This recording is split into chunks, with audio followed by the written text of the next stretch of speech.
I'm filming this on Friday, and it's really weird because I have the house to myself, husband's at work, kids at school, and I don't have to yell at anybody to be quiet, and the dog is asleep.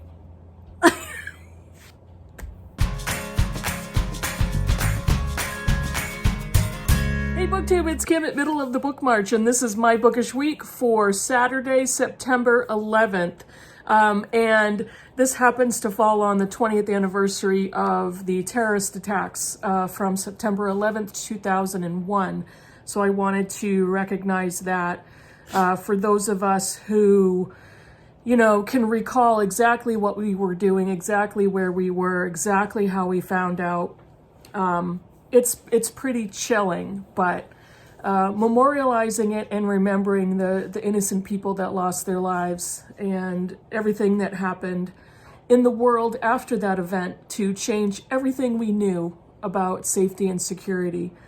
So I just wanted to make that brief comment of the 20th anniversary of that horrifying event, but also what happened to us as people that drew together afterwards. So that's all I'm going to say about that.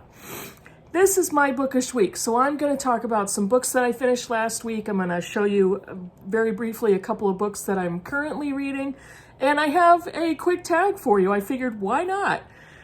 Because so far September is quite a bit lighter than August. Yay, yahoo for me. If you've watched my August stats video, you'll understand. I'm still reeling from that month, but it was super fun, super fun. This one is a lot more relaxed. Let me show you the books that I finished. I finished How the One-Armed Sister Sweeps Her House by Cherry Jones.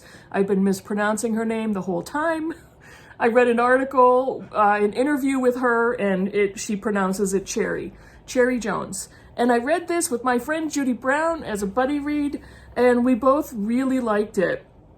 This is her debut novel, and Cherry Jones is a lawyer by trade. She is a single mom, I believe, with 4 kids. And in the interview, I think she touched on the fact that she did come from a relationship with an abusive background. And she didn't get into very much detail, but she kind of poured those experiences into this novel. The novel is set in Barbados, I believe, in the Caribbean, and it is the story. The main protagonist is Lala and her husband Aiden. They have a friend, Tone, who is kind of a foot soldier for Aiden's life of crime. And the beginning of the book starts off with Lala, who's 18 or 19 and pregnant, about to give birth to Aiden's child. And he's in the midst of committing a crime, and she knows where he is. She brings herself in hard labor to the house where he is in the midst of committing this crime, rings the doorbell to tell him, "You have to bring me to the hospital." And that's the beginning of the book. It is a story of a background of abuse, generational trauma, legacy of abusive relationships and violent men. The book is extremely grim. There are trigger warnings all over the place. Domestic violence, the death of a child, sexual abuse, incest, rape. So content. It's very well written, and for a debut, this is a very promising novel. I didn't find it perfect, but I really enjoyed reading this author's style and the construction of her writing, the narrative. I really loved some of these characters, and honestly, my favorite character in the book is Tone, who is, again, a childhood friend of Lala's, and he becomes kind of the foot soldier in Aiden's criminal activity. But there's definitely some redemptive arc to several of these characters. We go back in time and we find out the backstories of these characters, and that's really interesting how Jones does that and how she writes those stories. So this was a successful buddy read, and this is an author that I will definitely look for her second novel.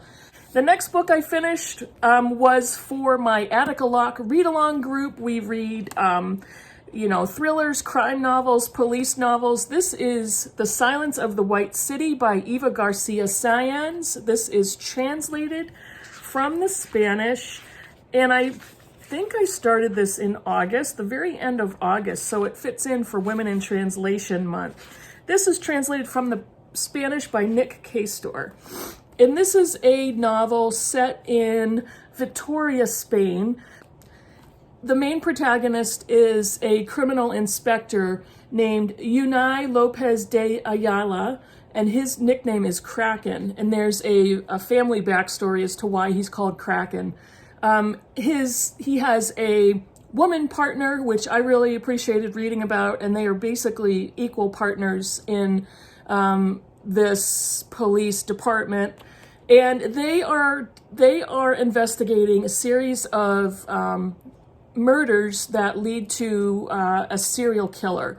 And their main suspect is a man who was convicted of serial murders 20 years prior, who is still in prison and is getting out very shortly. So they're trying to investigate and figure out how he could have choreographed these serial killings from prison. And does he have kind of an army of criminals or followers who would do his bidding as he orders them to from prison? The setting is glorious. It is in Spain, close to Barcelona, I believe.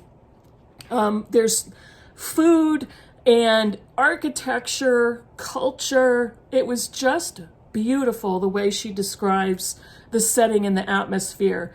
These two detectives have dysfunctional backstories and baggage. Fascinating to read about because it explains their build-up and their characters. The crime has twists and turns all over the place. I failed miserably at yet another group buddy read because I read it so fast because I couldn't put it down, and I'm not sorry.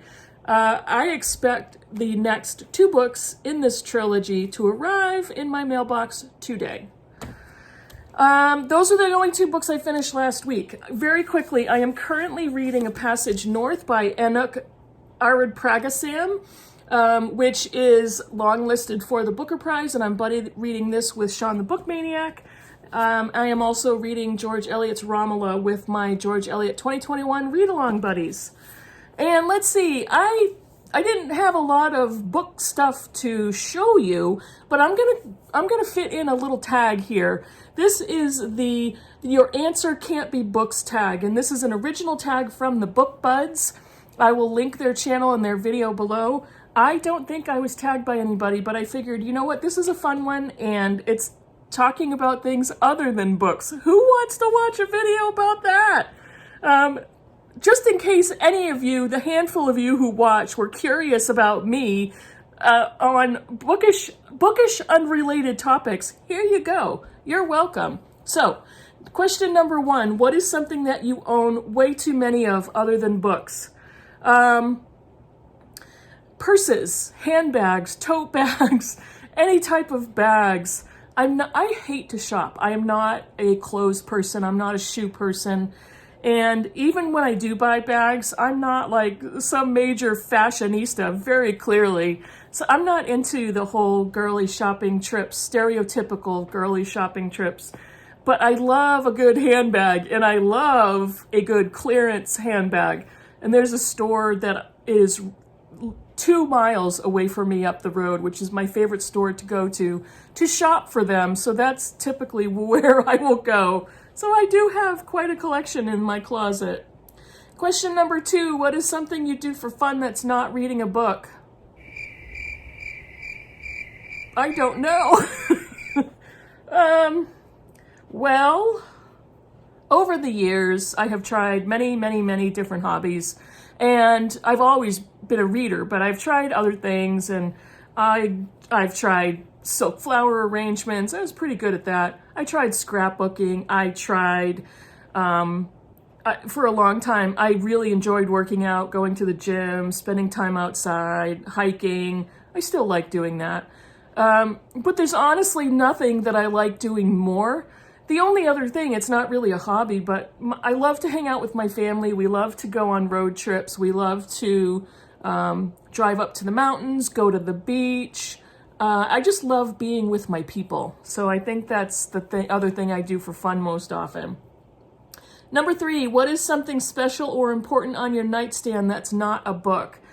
I have a very small bedroom and I keep my jewelry box on my nightstand. My nightstand is big enough to hold that and a lamp and my hand lotion and, you know, my books, but I have my jewelry box on my nightstand. I don't have a lot of jewelry. I'm not a glitzy person, but I have really nice jewelry that I keep in there and I pull out once in a while on special occasions. So that does sit on my nightstand. Number 4, what's something that you buy at a bookstore other than books? I've seen a lot of people answer this question the same way, but coffee. I will go and buy a cup of coffee if they have a cafe. Other than that, I hardly ever buy anything else other than books in a bookstore. The closest I've come is a bookmark, but I have a hard time paying money for bookmarks. I get them all the time. I get them in book shipments. I get them in libraries. We'll go to the library and I'll take a stack of bookmarks for free. Any other in-person bookstore will slip bookmarks in your bag. I don't like to pay for them, but that's the closest I would come to whatever else I buy in a bookstore.